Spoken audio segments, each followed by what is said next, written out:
ചതുരംഗപ്പാറ വില്ലേജിലെ സർക്കാർ ഭൂമിയിൽ വൻതോതിൽ അനധികൃത പാറഖനനം നടന്ന സംഭവത്തിൽ മറ്റു മേഖലകളിലേക്കും അന്വേഷണം വ്യാപിപ്പിച്ച് വിജിലൻസ്. സമീപ പ്രദേശങ്ങളിലെ പാറഖനനത്തെക്കുറിച്ച് സംബന്ധിച്ചും വിജിലൻസ് കോട്ടയം യൂണിറ്റാണ് അന്വേഷണം നടത്തുന്നത്.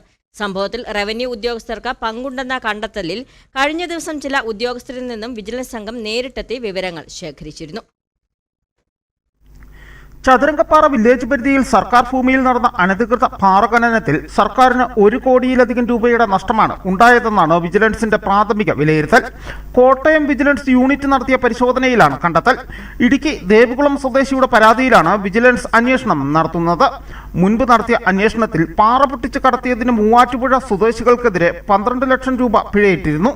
വീണ്ടും അനധികൃത പാറഖനനം തുടരുന്നത് ഉദ്യോഗസ്ഥ സഹായത്തോടെയെന്നും വിജിലൻസ് കണ്ടെത്തിയിരുന്നു. റോയൽറ്റി ഇനത്തിൽ 1 കോടി രൂപയെങ്കിലും സർക്കാരിന് നഷ്ടമായെന്നാണ് പ്രാഥമിക കണ്ടെത്തൽ. സംഭവത്തിൽ ഉദ്യോഗസ്ഥർക്കും പങ്കുണ്ടെന്നാണ് വിജിലൻസ് കണ്ടെത്തിയിട്ടുള്ളത്. ഉടുമ്പൻചോല താലൂക്കിലെ പാപ്പൻപാറ, സുപ്പൻപാറ എന്നിവിടങ്ങളിലാണ് അനധികൃത പാറഖനനം നടന്നത്. ഇതിനു പുറമെ സമീപ പ്രദേശങ്ങളിലും വ്യാപകമായി പാറഖനനം നടന്നിട്ടുള്ളതായാണ് വിജിലൻസിന് ലഭിച്ചിട്ടുള്ള പരാതി. ഈ പരാതിയിൽ വിജിലൻസ് അന്വേഷണം ആരംഭിച്ചതായാണ് വിവരം. കഴിഞ്ഞ ദിവസം റവന്യൂ ഓഫീസിലെത്തി വിജിലൻസ് സംഘം തെളിവുകൾ ശേഖരിച്ചിരുന്നു.